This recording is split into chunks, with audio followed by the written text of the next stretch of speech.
चारों युग प्रताप तुम्हारा है प्रसिद्ध जगत उजियारा। आज हम आपको हनुमान जी के बारे में कुछ ऐसी बातें बताएंगे जो संभवतः आपने कभी नहीं पढ़ी होगी, नहीं सुनी होगी। तो इस वीडियो को अंत तक जरूर देखिएगा। दोस्तों, 13वीं शताब्दी में माधवाचार्य, 16वीं शताब्दी में तुलसीदास, 17वीं शताब्दी में रामदास, राघवेंद्र स्वामी और 20वीं शताब्दी में स्वामी रामदास हनुमान को देखने का दावा करते हैं। हनुमान जी इस कलयुग के अंत तक धरती पर रहेंगे। जब कल के रूप में भगवान विष्णु अवतार लेंगे, तब हनुमान, परशुराम, अश्वत्थामा, कृपाचार्य, विश्वामित्र, विभीषण और राजा बलि सार्वजनिक रूप से प्रकट हो जाएंगे। कलयुग में हनुमान जी भैरव, काली और माता अम्बा को जागृत देव माना गया है। इनके ध्यान करने पर ये तुरंत ही सक्रिय हो जाते हैं। इसलिए जहाँ इनकी भक्ति सरल है, वहीं इनको क्रोधित करना भी सरल है। इनके क्रोधित होने पर आपको कहीं सुरक्षित जगह नहीं मिलेगी। मातंग ऋषि के शिष्य थे हनुमान जी। हनुमान जी ने कई लोगों से शिक्षा ली थी। सूर्य, नारद के अलावा एक मान्यता के अनुसार हनुमान जी के गुरु मातंग ऋषि भी थे। मातंग ऋषि सबरी के गुरु भी थे।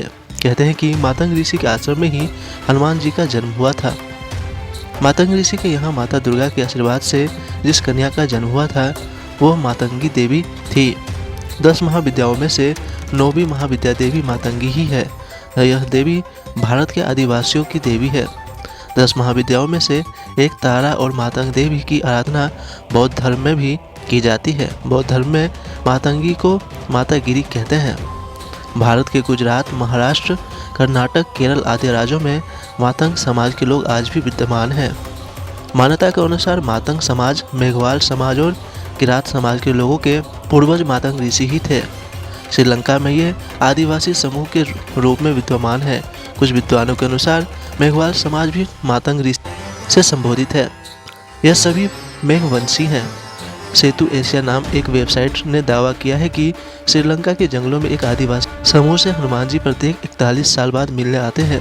सेतु के शोधानुसार श्रीलंका के जंगलों में एक ऐसा कबीलाई समूह रहता है जो कि पूर्णतः बाहरी समाज से कटा हुआ है। इसका संबंध मातंग समाज से है, जो आज भी अपने मूल रूप में उनका रहन सहन और पहनावा भी अलग है। उनकी भाषा भी प्रचलित भाषा से अलग है। सेतु एशिया नाम की इस आध्यात्मिक संगठन केंद्र कोलंबो में है, जबकि इसका साधना केंद्र विदुरु थालागाला पर्वत की तलहटी में स्थित है, एक छोटे से गांव नुवाड़ा में है। इस संगठन का उद्देश्य मानव जाति को फिर से हनुमान जी से जोड़ना है। सेतु नामक इस आध्यात्मिक संगठन का दावा है कि इस बार 27 मई 2014 को हनुमान जी ने इन आदिवासी समूहों के साथ अंतिम दिन बिताया था। इसके बाद अब वो 2055 में फिर से मिलने आएंगे। सेतु संगठन अनुसार इस कबीलाई का आदिवासी समूह को मातंग लोगों का समाज कहा जाता है। उल्लेखनीय है कि कर्नाटक के पंपा सरोवर के पास मातंग ऋषि का आश्रम है, जहां हनुमान जी का जन्म हुआ था। इस समूह का कहीं न कहीं यहाँ से संबंध हो सकता है। श्रीलंका के पिदुरु पर्वत के जंगलों में रहने वाले मातंग कबीले के लोग संख्या में बहुत कम है और श्रीलंका के अन्य कबीलों से काफ़ी अलग है। भगवान राम का अपने भक्त हनुमान से युद्ध भी हुआ था। गुरु विश्वामित्र के निर्देशानुसार भगवान राम को राजा ययाति को मारना था। राजा ययाति ने हनुमान से शरण मांगी। भगवान ने राजा ययाति को वचन दिया। हनुमान ने किसी तरह अस्त्र शस्त्र से लड़ने के बजाय भगवान राम का नाम जपना शुरू कर दिया। राम ने जितने भी बाण चलाए सब बेअसर रहे। विश्वामित्र हनुमान की श्रद्धा भक्ति देखकर हैरान रह गए और भगवान राम को इस धर्म संकट से मुक्ति दिलाई। श्री राम का जन्म 5114 ईसा पूर्व हुआ था। हनुमान जी का जन्म श्री राम के जन्म से कुछ वर्ष पूर्व हुआ था। इसी तरह श्री कृष्ण का जन्म 3112 ईसा पूर्व हुआ था। इस मान से भीम का जन्म श्री कृष्ण के जन्म से कुछ वर्ष पूर्व हुआ था। हनुमान और भीम के जन्म में कम से कम 2000 वर्षों का अंतर आता है। तब आप सोच रहे होंगे कि वो दोनों भाई कैसे हो सकते हैं। दरअसल हनुमान जी पवन पुत्र हैं। कुंती ने भी पवन देव के माध्यम से ही भीम को जन्म दिया था।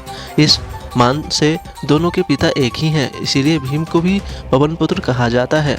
दोनों ही शक्तिशाली हैं। माना जाता है कि कुंती पुत्र भीम में 1000 हाथियों का बल था। युद्ध में भीम से ज़्यादा शक्तिशाली सिर्फ उनका पुत्र ही था। भीम की परीक्षा कैसे ली हनुमान जी ने। एक बार भीम अपनी पत्नी के लिए एक फूल ढूंढ रहे थे तो रास्ते में एक बंदर मिला। जो अपनी पूंछ से रास्ता रोके हुए था। भीम ने उससे पूंछ हटाने के लिए कहा। तब बंदर ने चुनौती देते हुए कहा कि अगर वो उसकी पूंछ हटा सकता है तो हटा दे, लेकिन भीम उसकी पूंछ हिला भी नहीं पाए। तब जाकर उन्हें एहसास हुआ कि यह कोई साधारण बंदर नहीं है, यह बंदर कोई और नहीं बल्कि हनुमान थे। राम भक्त हनुमान जी माता जगदम्बा के सेवक हैं। हनुमान जी माता के आगे आगे चलते हैं और भैरव जी पीछे पीछे। माता के देश भर में जितने भी मंदिर हैं वहाँ उनके आसपास हनुमान जी और भैरव जी के मंदिर जरूर होते हैं।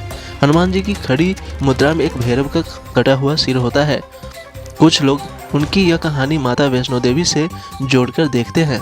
भगवान श्री राम और माता दुर्गा की कृपा चाहने के लिए हनुमान जी की भक्ति जरूरी होती है। हनुमान जी की शरण में जाने से सभी सुख सुविधाएं प्राप्त होती है।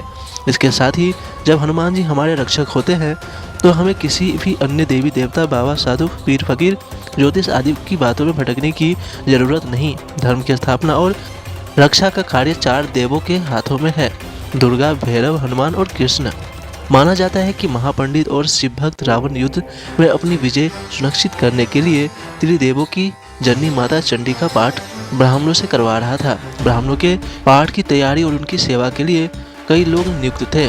उन्हीं लोगों के बीच हनुमान जी ब्राह्मण बालक का रूप धरकर ब्राह्मण की सेवा में जुट गए। बालक हनुमान जी की निस्वार्थ सेवा देखकर चंडी पाठ करने वाले उन ब्राह्मणों ने प्रसन्न होकर हनुमान जी से वर मांगने को कहा। इस पर हनुमान जी ने विनम्रता पूर्वक कहा, प्रभु, यदि आप मेरी सेवा से प्रसन्न हैं तो आप जिस मंत्र से यज्ञ कर रहे हैं उसका केवल एक अक्षर मेरे कहे अनुसार बदल दीजिए। माना जाता है कि हनुमान जी स्वयं शास्त्रों के ज्ञाता है, उनके जैसा ज्ञानी अन्य कोई नहीं है। इसीलिए हनुमान जी चंडी पाठ के लिए उच्चारित किए जा रहे एक एक मंत्र का गूढ़ अर्थ जानते थे, जबकि मंत्रों का इतना गहन ज्ञान उन ब्राह्मणों को नहीं था। सो वे ब्राह्मण हनुमान जी की इस रहस्य को समझ ना सके और जल्दबाजी में तथास्तु कह दिया। दरअसल हनुमान जी ने चंडी पाठ में जया देवी भूर्ति हरनी वाले मंत्र में हाँ के स्थान पर क उच्चारित करने का निवेदन किया, जिसे उन ब्राह्मणों ने मान लिया था। भूर्ति हरनी का अर्थ होता है प्राणियों की पीड़ा हरने वाली और भूर्ति कारणी का अर्थ होता है प्राणियों को पीड़ित करने वाली। उच्चारण के इस परिवर्तन मात्र से माता चंडी का पाठ विकृत हो गया, जिससे देवी रुष्ट हो गई और रावण को अमरता प्रदान करने के स्थान पर उसका सर्वनाश कर दिया। मंगलवार और शनिवार के दिन हनुमान जी को चोला चढ़ाएं। हनुमान जयंती या महीना के किसी भी मंगलवार के दिन सुबह उठकर स्नान कर साफ कपड़े पहने एक लोटा जल लेकर हनुमान जी के मंदिर जाएं और उस जल से हनुमान जी की मूर्ति को स्नान कराएं। हनुमान जी की प्रार्थना में तुलसीदास ने हनुमान चालीसा, बजरंग बाण, हनुमान बहुक आदि अनेक स्रोत लिखे, लेकिन हनुमान जी की पहली स्तुति किसने की थी? तुलसीदास जी के पहले भी कई संत और साधुओं ने हनुमान जी की श्रद्धा में स्तुति लिखी है, लेकिन क्या आप जानते हैं कि सबसे पहले हनुमान जी की स्तुति किसने की थी? जब हनुमान जी लंका का दहन कर रहे थे तब उन्होंने अशोक वाटिका को इसलिए नहीं जलाया क्योंकि वहाँ सीता जी को रखा गया था। दूसरी ओर उन्होंने विभीषण का भवन इसलिए नहीं जलाया क्योंकि विभीषण के भवन के द्वार पर तुलसी का पौधा लगा हुआ था। भगवान विष्णु का पावन चिन्ह शंख, चक्र और गदा भी बना हुआ था। सबसे सुखद तो यह है कि उनके घर के ऊपर राम नाम अंकित था। यह देखकर हनुमान जी ने उनके भवन को नहीं जलाया। विभीषण के शरण याचना करने पर सुग्रीव ने श्री राम से उसे शत्रु का भाई व दुष्ट बताकर उनके प्रति आकांक्षा प्रकट की और उसे पकड़कर दंड देने का सुझाव दिया। हनुमान जी ने उन्हें दुष्ट की बजाय शिष्ट बताकर शरणागति देने की वकालत की। इस पर श्री राम ने विभीषण को शरणागति न देने के सुग्रीव के प्रस्ताव को अनुचित बताया और हनुमान जी से कहा कि आपका विभीषण को शरण देना तो ठीक है, किंतु इसे शिष्ट समझना ठीक नहीं है। इस पर श्री हनुमान जी ने कहा कि तुम लोग विभीषण को देखकर अपना विचार प्रकट कर रहे हो, मेरी ओर से तो देखो मैं क्यों और क्या चाहता हूँ। फिर कुछ देर हनुमान जी ने रुका कर कहा, जो एक बार विनीत भाव से मेरी शरण की याचना करता है और कहता है मैं तेरा हूँ, उसे मैं अभयदान कर देता हूँ। यह मेरा व्रत, इसीलिए विभीषण को अवश्य शरण दी जानी चाहिए। राधि देवताओं के बाद धरती पर सर्वप्रथम विभीषण ही हनुमान जी की शरण लेकर उनकी स्तुति की थी। विभीषण को भी हनुमान जी की तरह चिरंजीवी होने का वरदान मिला है। वे आज सशरीर जीवित है। विभीषण ने हनुमान जी की स्तुति में एक बहुत ही अद्भुत और अचूक स्रोत की रचना की है। विभीषण द्वारा रचित इस स्रोत हनुमान बड़वानल स्रोत कहते हैं। दोस्तों, आपको ये जानकारी कैसी लगी और और भी इसी तरीके की वीडियो देखने के लिए इस चैनल को लाइक कीजिए, सब्सक्राइब कीजिए और अपने दोस्तों के साथ शेयर कीजिए। मैं मिलता हूँ आपके साथ अगली वीडियो में, तब तक के लिए धन्यवाद।